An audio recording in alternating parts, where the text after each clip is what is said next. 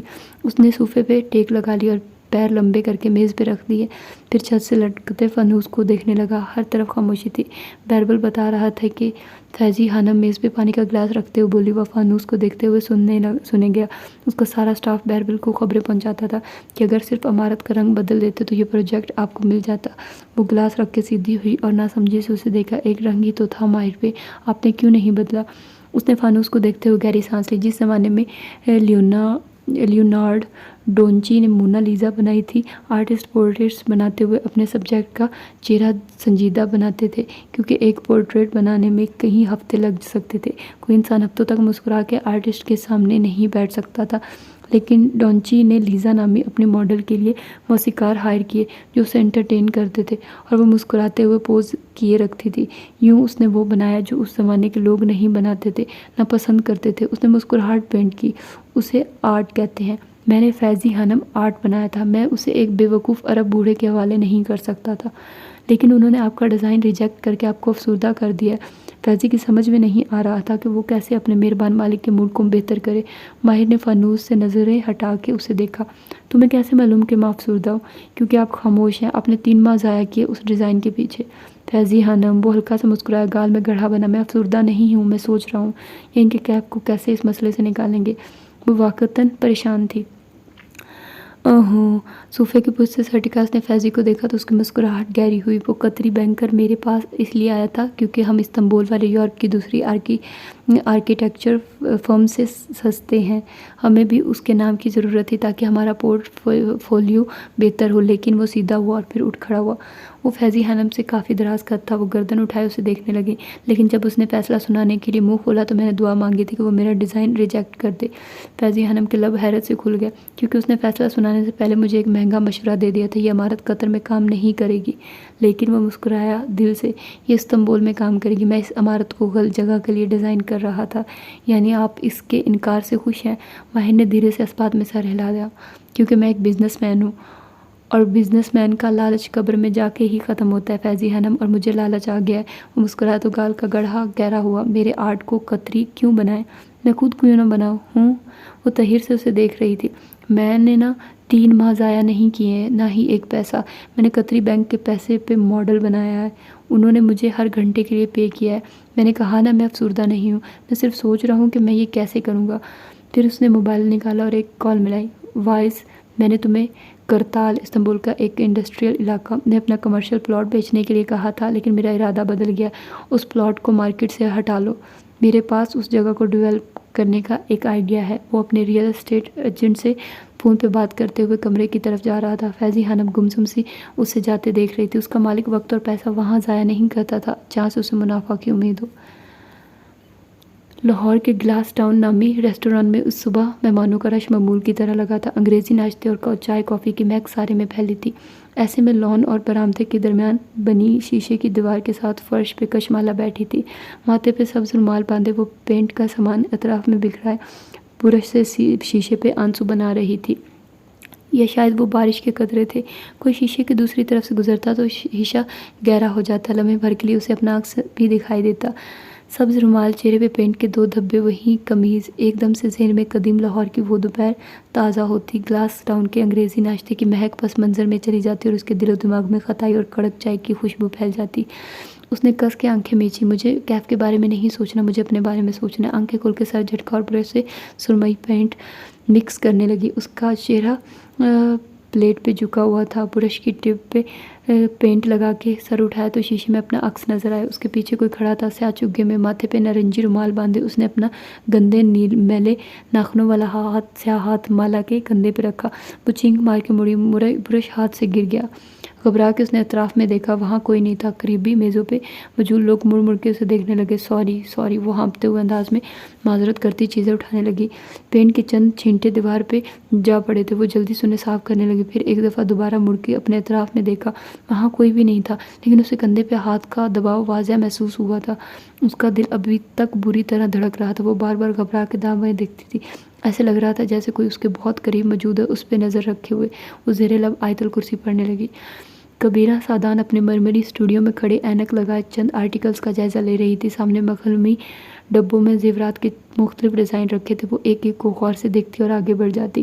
کانوں میں hands free لگے تھے جن میں فرزین بیگم کی پریشان آواز گونج رہی تھی۔ سنا ہے نگینہ بیماری کے باوجود زیاد کے ساتھ پاکستان آ گئی ہے، وہ جلد حورے جہاں کے گھر جائے گی مالا اور زیاد کا رشتہ طے کرنے۔ لگتا ہے یہ والا عامل بابا بھی ناکام ہو گیا۔ اوہو، کبیرہ نے مسکرا کے ایک زمرد کا جڑاؤ کنگن اٹھایا اور غور سے اونچا کر کے روشنیوں میں دیکھا۔ نہیں ہوگا، کیا نہیں ہوگا؟ یہ رشتہ نہیں ہوگا، مجھے یقین ہے، تم دیکھتی جا، بہت اعتماد سے کہہ رہی تھی، لبوں پہ مسکراہٹ سی۔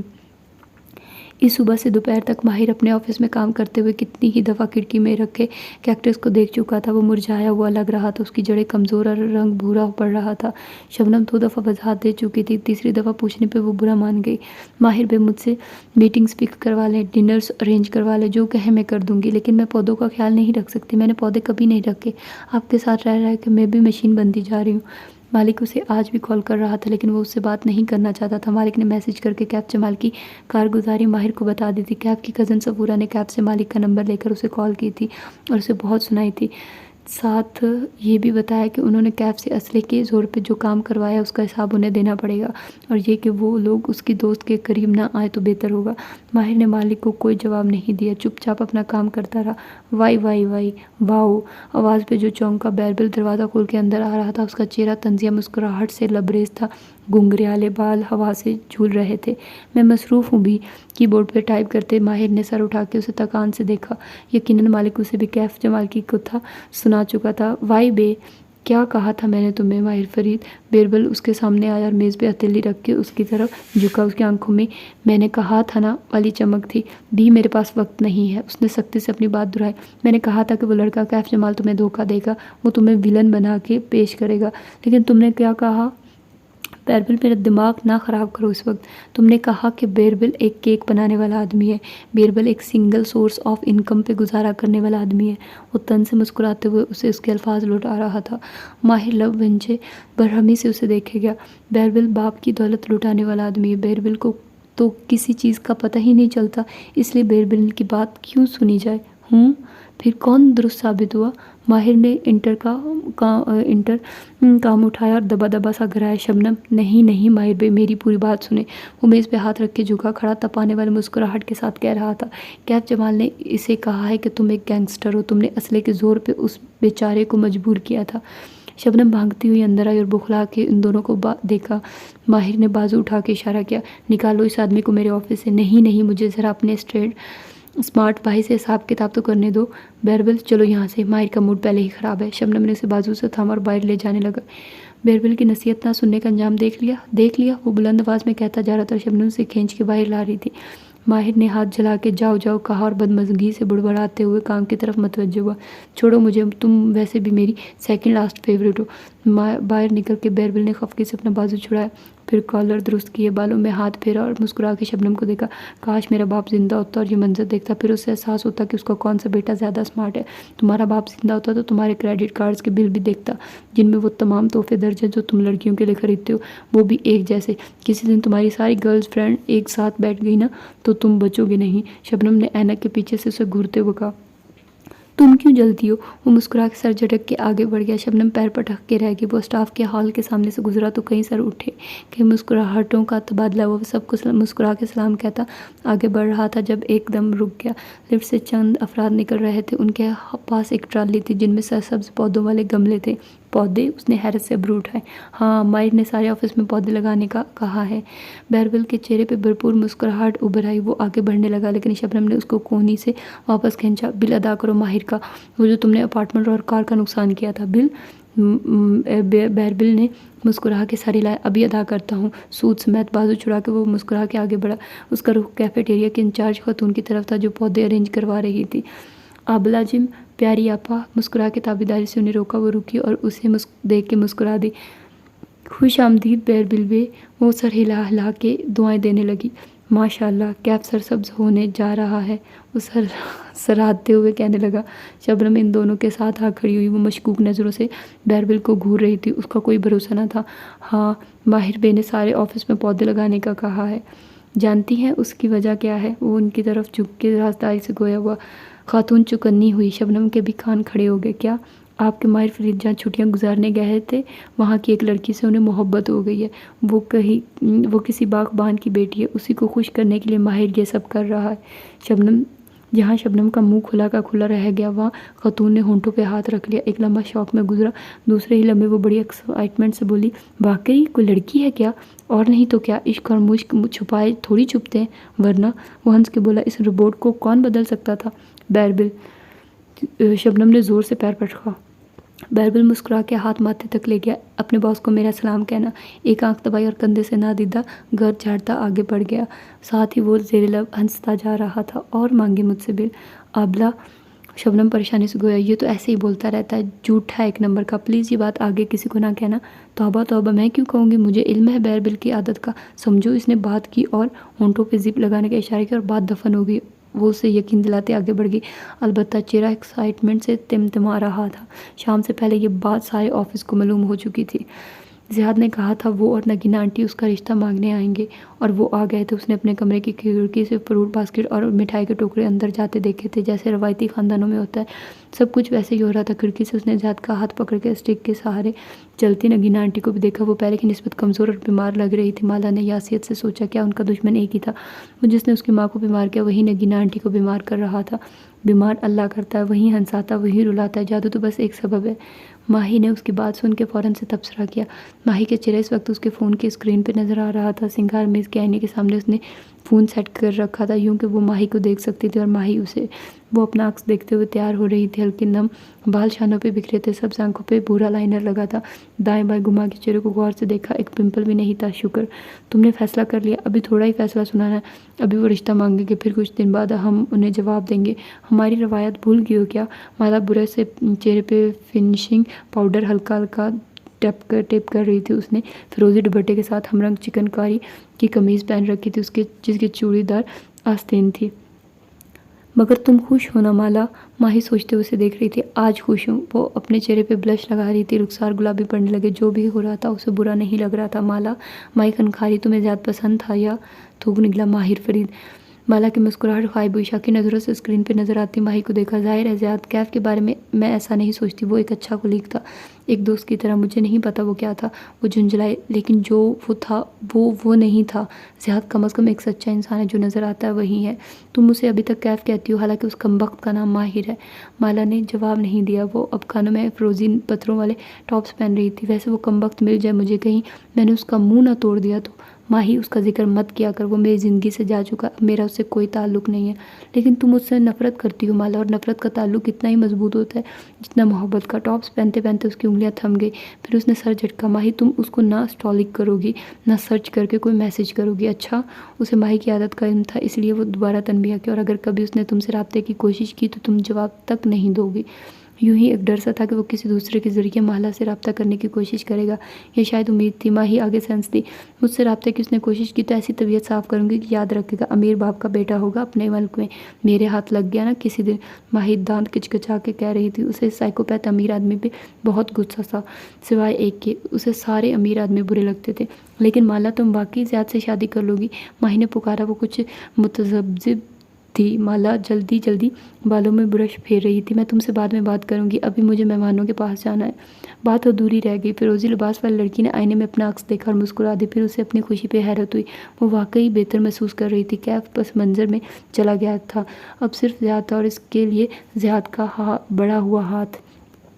وہ سفید ہیل سے چلتی باہر آئی تو لمبے وال کندھے پہ ایک طرف ڈالے ہوئے تھے۔ باہر لاؤنج میں سب بیٹھے تھے، موحد اور ماں ایک تخت پہ اور سامنے صوفوں پہ نگینہ آنٹی اور زیاد۔ اسے دیکھ کے وہ ہلکا سا مسکرایا اور اٹھ کھڑا ہوا۔ وہ سیاہ شلوار قمیض میں ملبوس تھا، ہمیشہ کی طرح ٹال، ڈارک اور ہینڈسم، کلین شیو، نفاست سے کٹے بال اور اس کے چہرے کی مسکراہٹ۔ نگینہ آنٹی پہ محبت سے اٹھ کھڑی ہوئی۔ ان کا چہرہ مزید نحیف ہو گیا تھا، وہ تکلیف میں لگتی تھی، ابھی تک ان کی بیماری ڈائگنوز نہیں ہوئی تھی۔ وہ ان کے سامنے ایک سنگل صوفے پہ بیٹھ کے ٹانگ پہ ٹانگ رکھ لی۔ مالا کے آنے سے پہلے ہی نگینہ آنٹی رشتے کی بات کر چکی تھی۔ اس سے پہلے نگینہ آنٹی نے ماں سے اس کا رشتہ عام بات چیت کے دوران مانگا تھا۔ اس بات کو کئی ہفتے بیت چکے تھے، اب وہ پورے چاہ سے آئی تھی اور روایتی خاندانوں کی طرح موحد اور ماں نے سوچنے کا وقت لیا تھا۔ جب تک وہ لاؤنج میں آئی سب خاندان والوں کی نارمل باتیں کر رہے تھے، موسم کا حال، کس کے ہاں کیا چل رہا ہے۔ زیادہ تر خاموشی سے مسکراتا رہا اور بھی بس نرمی سے مسکرائی گئی۔ ان دونوں کو آپس میں بات چیت کی ضرورت نہیں تھی، بس خاموشی باتیں کرتی رہی۔ آج بہت عرصے بعد وہ کھل کے خوش ہوئی تھی۔ استنبول کے علاقے لیونت میں بنے کیف نامی 4 منزلہ ولا پہ آج کی صبح مختلف سی اتری تھی۔ ماہر فرید کی کار جب گیٹ سے اندر داخل ہوئی اور وہ کوٹ کا بٹن بند کرتا باہر نکلا تو ویلے نے آگے بڑھ کے دانت نکالتے ہوئے کہا، پلانٹس بہت اچھے لگ رہے ہیں آفس میں۔ ماہر محض ہوں کہہ کے آگے بڑھ گیا۔ گلاس ڈور کھلے اور سامنے کیف کی ریسیپشنسٹ نظر آئی۔ آج اس کی مسکراہٹ کچھ زیادہ ہی معنی خیز تھی۔ پلانٹ سے ہمارا اسٹوڈیو آفس سج سا گیا ہے ماہر بھائی، اس نے مسکرا کے کہا تو ماہر نے سر کی جنبش سے تعریف وصول کی اور لفٹ کی طرف بڑھ گیا۔ یوں ہی اسے محسوس ہوا کہ اس کے پیچھے بیگ لے کر آتے ڈرائیور اردل اور ریسیپشنسٹ کے درمیان معنی خیز مسکراہٹ کا تبادلہ کیا ہے۔ پلانٹس بہت اچھے لگ رہے ہیں ماہر۔ لفٹ میں ایک آرکیٹیکٹ نے، اوپر مین ہال میں ڈیزائنرز کے گروپ نے، یہاں تک کہ صفائی کرتے خاکروب نے بھی دانت نکال کے سب کہا تو وہ ٹھٹکا۔ مڑ کے اطراف میں نظر ڈالی، آنکھیں سوچنے والے انداز میں چھوٹی کی۔ اسے محسوس ہو رہا تھا کہ اسٹاف کی نظریں اس پہ ہیں۔ کچھ سر اوپر ہوئے دبی ہنسی۔ اس روز والی جونیئر آرکیٹیکٹ اسے دیکھتے ہی اپنا ٹیب لیے آگے مسکرا کے اسے اپنا کام دکھایا۔ اب کیسا بنا ہے؟ ماہر نے ایک نظر اس کے ٹیبلٹ کو دیکھا۔ سرکولیشن ٹھیک ہے اب، لیکن کہتے ہیں تو پلانٹ ایڈ کر دوں؟ بلکہ چپکا کے معصومیت سے بولی تو وہ چونکا، ٹیب واپس تھمایا تو وہ ہنسی دبائے وہاں سے چلی گئی۔ وہ اسے سوچتی نظروں سے دیکھنے لگا، کوئی گڑبڑ تھی۔ اس کے آفس کے باہر شبنم کا ڈیسک رکھا تھا، اسے آتے دیکھ کے شبنم گڑپ سے سر جھکائے کچھ تلاش کرنے لگی۔ شبنم، وہ اس کے ڈیسک کے پاس رکا۔ جی ماہر بھائی، تھوڑی سینے سے لگائے دراز میں ہاتھ مار رہی تھی۔ کوئی بات ہوئی ہے کیا آفس میں؟ مجھے کچھ نہیں پتا۔ وہ اب پوری جھک کے پیپر بن میں پڑے کاغذ ادھر ادھر کر رہی تھی۔ شبنم، وہ دانت پہ دانت جما کے بولا، لیکن وہ سر اٹھانے سے انکاری تھی۔ وہ آفس ڈور کی طرف بڑھا۔ اسی وقت قریبی کیبن میں موجود 2 لڑکیاں جو ایک ساتھ ایک اسکرین پہ کام کر رہی تھی ماہر کو دیکھ کے مسکرائی اور سر قریب کی، آپس میں کہنے لگی، لڑکی فلورسٹ ہے نہیں، اس کا باپ باغبان ہے۔ انہوں نے دانستہ طور پر آواز اتنی اونچی رکھی تھی کہ وہ سن لے۔ ابھی کل ہی تو ان دونوں کو ماہر سے ڈانٹ پڑی تھی۔ بہرحال اس نے مٹھیاں بھینج لی، پھر تیزی سے واپس شبنم کے ڈیسک تک آیا۔ شبنم جو اب بھی سیدھی ہوئی تھی، اس نے فوراً چہرے کے آگے ایک فائل پھیلا لی۔ گارڈ کو اطلاع کر دو، آج سے بہربل فرید کا ہمارے آفس میں داخلہ بند ہے۔ وہ غصے سے گھر آیا اور پھر رکا نہیں، سیدھا اپنے آفس میں چلا گیا اور دروازہ ٹھا کے آواز سے بند کیا۔ شبنم نے فائل ہٹائی اور بڑے سکون سے ریسیور اٹھا کے لائن میں لائی۔ گارڈ، آج سے بہربل فرید کا 12ویں دفعہ ہمارے آفس میں داخلہ بند ہے۔ گیٹ پہ بنی کینوپی میں موجود گارڈ نے تابعداری سے اس کا فرمان سنا اور فون رکھتے ہوئے ساتھ والے گارڈ کو مخاطب کیا، اچھا ہوا ماہر بے نے اس کا داخلہ بند کیا، کئی دن سے وہ خالی ہاتھ آ رہا تھا۔ ہاں، اس دفعہ اسے چاکلیٹ بلاوے کے بغیر داخل نہیں ہونے دینا۔ ہر دفعہ وہ ہمیں پستہ بکلاوے سے راضی کر لیتا ہے۔ دونوں اب سر جوڑے ان تمام چیزوں کے بارے میں سوچ رہے تھے جو بہربل کی بیکری پہ بنتی تھی اور اس نے ابھی تک انہیں نہیں کھلائی تھی۔ اوپر ماہر کے آفس میں شبنم نے ہدایت کے مطابق کیف جمال کو ویڈیو کال ملا دی تھی۔ ماہر سیٹ پہ ٹیک لگائے بیٹھا کمپیوٹر اسکرین پہ جاتی گھنٹی دیکھ رہا تھا۔ سلسلہ ملتے ہی کیف جمال کا چہرہ روشن ہوا۔ وہ غالباً ابھی نیند سے جاگا تھا اور ماہر فرید کی شکل دیکھ کے اس کے 14 طبق روشن ہو گئے۔ دیکھیے ماہر صاحب، وہ جلدی سے کہنے لگا، لیکن ماہر نے ہاتھ اٹھا کے اسے روک دیا۔ پیچھے ٹیک لگائے وہ اجلی سفید شرٹ اور گرے ٹائی میں ملبوس تھا۔ تمہارا بزنس پلان کہاں تک پہنچا کیف؟ نرمی سے پوچھا، چہرے پہ مسکراہٹ بھی تھی۔ بنا رہا ہوں، کیف نے تھوک نکلا اور لہجے کو سرسری سے بنایا۔ چچ، ماہر نے سر جھٹکا، کہا تھا نا تم کبھی کامیاب نہیں ہوگے، لوزر تھے اور رہو گے۔ خیر، میں نے تمہیں اس لیے فون نہیں کیا۔ اس نے کڑک چائے کا گرما گرم مگ اٹھایا اور ایک گھونٹ بھرا۔ جانتا ہوں آپ نے کس لیے فون کیا ہے۔ کیف کی نیند کھل چکی تھی اور ذہن تیزی سے کام کر رہا تھا۔ آپ یقیناً یہ ویڈیو کال ریکارڈ کر رہے ہیں اور اس میں مجھ سے جھوٹ بولنے کا اعتراف کروائیں گے تاکہ اس کی کاپی صفورہ اور کشمالہ کو بھجوا کے مجھے جھوٹا ثابت کر سکے۔ لیکن میں آپ سے نہیں ڈرتا، میں نے انہیں کچھ غلط نہیں کہا، میں اپنے الفاظ پہ قائم ہوں۔ ماہر فرید ہلکا سانس دیا۔ ہمارے ہوٹل سویٹ کی میٹنگ کی ویڈیو اور آڈیو میرے پاس ہے کیف، تمہیں جھوٹا ثابت کرنے کے لیے وہی کافی تھی، لیکن مجھے اس کی ضرورت نہیں ہے۔ مسکراہٹ اس کے لبوں سے جدا نہیں ہو رہی تھی۔ پھر کیا چاہتے ہیں آپ؟ کیف جمال اس کی آنکھیں پڑھنے کی کوشش کر رہا تھا۔ ماہر نے اسے پہلی دفعہ فون کیا تھا۔ تم نے کشمالہ سے کہا کہ میں نے تمہیں اسلحے کے زور پر ڈرایا تھا، یہ بات مجھے اچھی نہیں لگی۔ اس نے افسوس سے سر جھٹکا۔ میں صرف تمہاری غلطی کی تصحیح کے لیے تمہیں کال کر رہا ہوں۔ اس نے چائے کا ایک اور گھونٹ بڑھا، پھر اپنے کالر کی نادیدہ شکن درست کی۔ تم مجھے سمجھ نہیں سکے کیف، دیکھو، وہ واقعتاً سمجھانے والے انداز میں کہہ رہا تھا، جو ڈیل تم نے کی تھی وہ ایک مافیا باس یا گینگسٹر سے نہیں کی تھی، اور وہ ایک سینے پہ رکھی گئی انگلی رکھی بزنس مین کے ساتھ کی تھی۔ میں ایک بزنس مین ہوں، مجھے اسلحہ پسند نہیں ہے، مجھے نمبرز پسند ہیں۔ نمبرز اس دنیا کی سب سے بڑی طاقت ہوتے ہیں۔ ٹھہرو، میں تمہیں سمجھاتا ہوں۔ اس نے میز پہ رکھے کاغذات اٹھائے اور کیمرے میں لہرائے۔ یہ تمہارے کریڈٹ کارڈ بلز ہیں، وہ تمام عیاشیاں جو تم نے ان 3 ماہ میں میرے کھاتے سے کی ہیں۔ کیف خاموش مگر سوچتی نظروں سے اسے دیکھے گیا۔ ماہر کاغذ سے پڑھ کے بتا رہا تھا، ریسٹورینٹ کے بل، مہنگے گیجٹس کی چائنا اور سنگاپور سے امپورٹڈ، دبئی کا ایک ٹور، ہوٹل بکنگ، شاپنگ، کھانے، خواتین کے استعمال کی بہت سی چیزیں جو غالباً تم نے تحفے میں دی ہیں۔ تم نے ماشاءاللہ 3 ماہ میں 3 کارڈز کی لمٹس ختم کی ہے۔ اس نے کاغذ رکھے اور کیف جمال کی آنکھوں میں دیکھا، اور 3 ماہ بعد تم نے ہماری ڈیل توڑ دی۔ اس کی مسکراہٹ اب غائب تھی۔ تم نے کشمالہ سے جھوٹ بولا، آپ مجھ سے کسی بات کا اعتراف ویڈیو کال پہ نہیں کروا سکتے۔ ماہر نے کاغذ رکھے اور مسکرا کے اسے دیکھا۔ تمہیں یاد ہے میں نے تمہیں ایک بات کہی تھی کیا؟ یہی کہ $1 ملین کمائے نہیں جاتے، کسی سے لیے جاتے ہیں۔ میں نے یہ دولت اپنے باپ سے لی تھی اور مجھے اپنے باپ کی دولت کا ضیاع سخت ناپسند ہے۔ سوچو کیا پھر میں وہ دولت تمہارے اوپر کیوں ضائع کروں گا؟ کیونکہ میں ایک امیر آدمی کا ایڈونچر تھا۔ آپ یہ ثابت کرنا چاہتے تھے کہ میں ایک لوزر ہوں۔ وہ تلخ ہوا، نہیں، کیونکہ میں ایک بزنس مین کا بیٹا ہوں، اور میرے باپ نے کئی سال پہلے مجھے ایک نصیحت کی تھی کہ اچھا بزنس مین کبھی بھی کام مکمل ہونے سے پہلے پوری پیمنٹ نہیں کرتا۔ وہ مسکرایا اور پیچھے ٹیک لگا لی۔ میں نے بھی نہیں کی، میں نے صرف تمہارے قرضے ادا کیے اور تمہیں نئے جوتوں کے لیے رقم کا ایک پیکٹ دیا۔ تمہاری باقی خرچوں کے لیے مالک نے تمہیں 3 کریڈٹ کارڈز بنوا کے دیے تھے۔ تمہیں کبھی کارڈز ایشو نہ ہوتے اگر مالک اپنے تعلقات استعمال نہ کرتا۔ پھر کیف جمال نے ناسمجھی سے اسے دیکھا۔ ہم نے ان 3 بینک اکاؤنٹس میں ایک خطیر رقم ڈالی تھی، لیکن بل کی ڈیٹ آنے سے پہلے ہم رقم نکال لیتے تھے۔ کہا نا یہ میرے باپ کے پیسے ہیں۔ ہمارے نام کی وجہ سے بینکرز کو تسلی تھی کہ رقم ادا ہو جائے گی۔ تم ایک کے بعد ایک کارڈ ختم کرتے آئے اور ہم نے بینک کو تم سے کانٹیکٹ نہیں کرنے دیا۔ لیکن پھر کیف جمال تم نے ڈیل توڑ دی۔ 1 منٹ، وہ جیسے کسی خواب سے جاگا، بخلا کے اسے دیکھا۔ وہ کریڈٹ کارڈز میرے نام پہ ہیں، مالک کے اسسٹنٹ نے مجھے بینک لے جا کے بنوائے تھے۔ ان کے بلز ادا نہیں ہوئے کیا؟ میں کام مکمل ہونے سے پہلے پوری پیمنٹ نہیں کیا کرتا کیف۔ میں ایسے شخص کے بلز کیوں ادا کروں گا جس نے اپنی طرف کی ڈیل توڑ دی ہے؟ نہیں پلیز، آپ ایسا نہیں کر سکتے، وہ بخلا کے کہہ رہا تھا۔ اس کا رنگ سفید پڑ رہا تھا، ٹانگوں سے جان نکل رہی تھی۔ یہ لاکھوں کے بل ہیں، میرے بایو میٹرکس اور میرے شناختی کارڈز پہ یہ کارڈز مجھے ایشو ہوئے تھے، میں انہیں نہیں ادا کر سکتا۔ مگر ماہر فرید کا چہرہ سپاٹ تھا، سرد و سپاٹ۔ یہ خرچے تم نے کیے ہیں، ان کا بل بھی تم ہی بھرو گے۔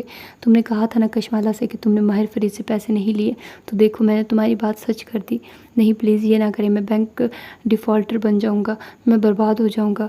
ماہر زخمی سے مسکرایا اور آگے کو جھکا۔ یہ تمہیں ماہر فرید کے بارے میں جھوٹ بولنے سے پہلے سوچنا چاہیے تھا۔ آپ جو کہیں گے میں کروں گا، میں کشمالہ کو سچ بتا دوں گا، میں کہوں گا آپ کا کوئی قصور نہیں، میں سب اپنے ذمہ لے لوں گا۔ اب دیر ہو چکی ہے کیف، اب تمہاری کسی گواہی کا کوئی فائدہ نہیں ہے، پلیز۔ اس کا سارا خون نچڑ چکا تھا۔ میرے کوئی بااثر رشتہ دار بھی نہیں ہے جو مجھے بچا سکے۔ صفورہ ویسے ہی میری شکل نہیں دیکھنا چاہتی۔ میں نے کہا نا کیف جمال، میں ایک بزنس مین ہوں، مجھے کسی کو مارنے کے لیے بندوق نہیں اٹھانی پڑتی۔ میرے لیے کریڈٹ کارڈ بلز اٹھا کے دکھائے، نمبرز کافی ہوتے ہیں۔ پھر اس نے بٹن دبا کے کال بند کی اور انٹرکام اٹھایا۔ مالک کے اسسٹنٹ سے کہا کہ وہ بینک مینیجرز کو ہرا سگنل دے دے، ہمارا اس آدمی سے کوئی تعلق نہیں ہے، وہ اپنی وصولی اس سے خود کر سکتے ہیں۔ اسپاٹ لہجے میں کہہ کے اس نے ریسیور رکھا اور پھر اپنے کام کی طرف متوجہ ہو گیا۔ اس کے چہرے پہ کسی قسم کا ترس یا رحم نہ تھا۔ ڈیل توڑنے والوں کو اس نے کبھی پوری پیمنٹ نہیں کی تھی۔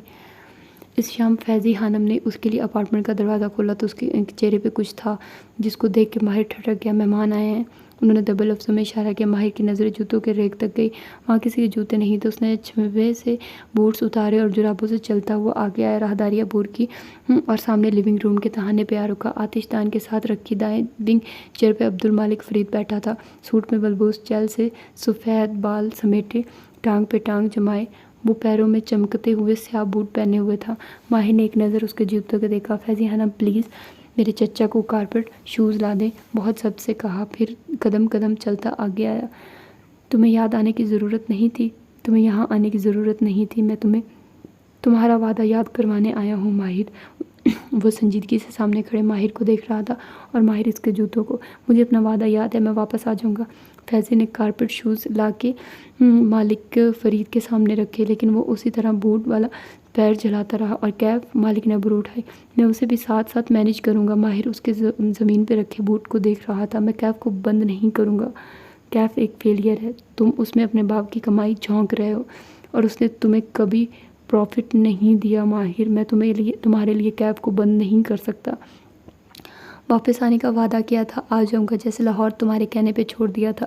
مالک چند لمحے افسوس سے اسے دیکھتا رہا۔ بیربل ٹھیک کہتا ہے، تمہیں فیری ٹیلز کی طرح ایک لڑکی کو سویئر بننے کی فینٹسی ہے۔ میں کسی فیری ٹیل میں نہیں جی رہا۔ کیا تم اپنے جوتے اتار سکتے ہو؟ وہ بہت سب سے بولا، پلیز، اگر میں تمہیں وہاں سے نہ نکالتا تو تم واپس نہ آتے، تم اس لڑکی کے لیے سب چھوڑ کے وہیں رہ جاتے۔ افسوس، میں اپنی مرضی سے واپس آیا ہوں کیونکہ میں ایک مشین ہوں اور مجھے پیسہ بنانے میں زیادہ دلچسپی ہے۔ مالک ونگ چیئر سے اٹھا اور بوٹ سے چلتا ہوا اس کے عین سامنے آیا۔ ماہر نے دیکھا اس کے بوٹ لاؤنج کے وسط میں بچھے سفید مخملی قالین سے 1 فٹ دور تھے۔ اف، کاش تم مجھ پہ اعتبار کرنا سیکھ جاؤ، تم مجھے اپنے بیٹوں سے زیادہ محبوب ہو۔ مالک اس کے چہرے کو دیکھ کر بولا تو اس نے انداز میں نرمی تھی۔ اس نے مالک کے بوٹ سے نظریں ہٹا کے اس کی آنکھوں میں دیکھا۔ میں ماہر ہوں اور ماہر فرید کا کوئی اعتبار نہیں کرتا، چاہے وہ اس کا بھائی ہو یا اس کے باپ کا بھائی۔ تم نے میرا ساتھ اس لیے دیا کیونکہ تم مجھے واپس لے جانا چاہتے تھے۔ وہ اب اس کے چہرے کو دیکھ کے تکلیف سے کہہ رہا تھا، نہ بیربل اور نہ تم، کسی نے میرا اعتبار نہیں کیا، کاش تم لوگ کرتے۔ وہ کہتا ہے میں عشق کے روگ میں یہ کر رہا تھا، تم کہتے ہو میں انتقام کے لیے یہ کر رہا تھا، کسی کو میری اصل وجہ پہ یقین ہی نہیں ہے ماہر۔ مگر وہ اسی کرب سے کہے جا رہا تھا، میں یہ سب اس لڑکی یا انتقام کے لیے نہیں کر رہا تھا۔ اس کی بری آنکھوں میں نمی ابھری۔ میں صرف ایک بھائی ہوں جو اپنی بہن کو ڈھونڈ رہا ہے۔ سیاہ سفید لیونگ روم میں خاموشی چھا گئی۔ آج وہاں کسی موم بتی کی خوشبو نہیں تھی۔ میں صرف اپنی ہلال کو ڈھونڈ رہا ہوں۔ مینٹل شیلف پہ وہ فریم اسی طرح الٹا رکھا تھا۔ مالک نے اس کے کندھے پہ ہاتھ رکھا، وہ مر چکی ہے۔ اس نے جھٹکے سے اس کا ہاتھ اٹھایا، آنکھیں ابھی تک گیلی تھی۔ جس دن وہ مرے گی نا، مجھے یہاں سینے پہ انگلی رکھی، یہاں معلوم ہو جائے گا۔ ہم نے تمہارا اتنا ساتھ دیا جتنا دے سکتے تھے ماہر۔ مالک اب کے بولا تو اس کی آواز میں بھی غصہ تھا۔ اب سب کچھ ٹھیک ہو چکا تھا۔ جب تمہاری ماں اور ہلال کی موت کو 2 برس بیت چکے تھے تو تم ایک صبح ہم سب کی زندگیاں ڈسٹرب کر کے ہمیں وہاں لے گئے، ایک جھوٹی امید دلا کے، اور ہم نے تمہیں وہ سب کرنے دیا۔ کیوں؟ کیونکہ ماہر فرید ہمیشہ درست ہوتا ہے۔ واللہ میں ہمیشہ درست ہوتا ہوں، وہ بھی اسی کے انداز میں بولا، مگر اس دفعہ تم غلط تھے۔ تم نے اس جنون کے پیچھے اپنا فوکس کھو دیا۔ تم نے اپنی عمارت پہ ٹھیک سے کام نہیں کیا بلکہ ایک ایسا ماڈل بنایا جو عشق کے رنگ میں رنگا تھا۔ اس لیے اب ہمیں مزید مت آزماؤ، اپنے باپ کی خواہش کو پورا کرو اور واپس آ جاؤ۔ بیربل کہہ رہے یہاں زارا ہے، رہے یہاں، مجھے کوئی اعتراض نہیں، لیکن تمہیں واپس آنا ہے۔ وہ مالک کے سامنے سیٹ گیا اور کھڑکی کے قریب جا کھڑا ہوا۔ وہ مالک کے جوتوں کو سفید قالین پہ چلتے ہوئے نہیں دیکھ سکتا تھا۔ باہر رات کی تاریکی میں ڈوبا فاسفورس نظر آ رہا تھا۔ کنارے پہ بندی کشتیوں کے اندر لگے بلب جل رہے تھے۔ روشنی بھی تھی مگر اندھیرا بھی تھا۔ تم لوگ میری فیملی نہیں ہو مالک، میں وہاں صرف کام کرنے واپس آؤں گا۔ میری فیملی؟ حلق میں کوئی گولا سٹکا، صرف بیربل اور ہلال ہے۔ نارسسسٹس، مالک بڑبڑایا تھا، پھر اسے اپنے جوتوں کے جانے کی آواز سنائی دی۔ کچھ دیر بعد دروازہ بند ہوا۔ وہ مڑا اور فیضی خانم کو پکارا، فرش صاف کریں ابھی اسی وقت۔ پھر وہ وہاں رکا نہیں، تیزی سے اپنے کمرے کی طرف چلا گیا۔ فیضی موپ سے فرش صاف کر رہی تھی جب اوپر سے آواز آئی۔ انہوں نے سر اٹھا کے دیکھا۔ بیربل ریلنگ پہ جھکا مسکرا کے انہیں دیکھ رہا تھا۔ میرا مشین بھائی سامنے تو نہیں ہے؟ آہستہ سے پوچھا۔ نہیں، اور دوسری مشین بھی واپس چلی گئی۔ وہ دبے قدموں زینے اترنے لگا۔ فیضی نے مسکراہٹ دبا کے اسے دیکھا۔ جی، ویسے وہ آپ کے چچا ہیں؟ چچا وہ صرف ماہر کا ہے، مجھے لگتا ہے میں اڈاپٹیڈ ہوں۔ پھر چہرے کے صافی بگاڑ کے مالک کی نقل اتاری۔ بیربل بے شک یہاں رہے، زہرا بے شک یہاں رہے، تم واپس آ جاؤ، ماہر ہو نہ ہو۔ مجھے تو آج تک کسی نے واپس آنے کے لیے نہیں کہا۔ کیوں؟ اب وہ فیضی کے بالکل سامنے آ چکا تھا، رازداری سے بتانے لگا۔ دراصل مالک زہرا اور ماہر کی شادی کروانا چاہتا ہے، اور میں چونکہ زہرا کے قابل نہیں ہوں، الحمدللہ، چہرے پر دونوں ہاتھ پھیرے، اس لیے مجھ سے اسے ایسی کوئی امید نہیں ہے۔ آپ اپنے چچا کو نام سے کیوں پکارتے ہیں؟ فیضی نے اپنی الجھن سامنے رکھی۔ بیربل جواب میں ہنس دیا۔ گلاب کو جس نام سے پکارو وہ گلاب رہتا ہے، ایسے ہی مشین کو جس نام سے پکارو وہ مشین ہی رہتی ہے۔ فیضی بھی ہنس دیا، پھر چہرے پہ خفگی طاری کی۔ آپ کا بھائی آپ سے بہت ناراض ہے کیونکہ آپ نے اس کی ورک پلیس پہ فضول باتیں پھیلائی ہیں۔ ارے یار، یہ جو سفید بالوں والا روبوٹ ابھی آیا تھا نا، وہ اس ورک پلیس کو بند کروا کے دم لے گا۔ چند دن میں سب اپنے گھروں کو چلے جائیں گے اور اس بات کو بھول جائیں گے۔ کار کا ریموٹ ہاتھ میں گھماتا وہ انہیں الوداع کہتا دروازے کی طرف بڑھ گیا۔ فیضی ہنم افسوس سے اسے جاتے دیکھتی رہی۔ پھر ایک نظر انہوں نے مینٹل شیلف پہ ڈالی۔ کینڈلز کے ساتھ بڑے فریم کو دیکھا، وہ آج بھی الٹا رکھا تھا۔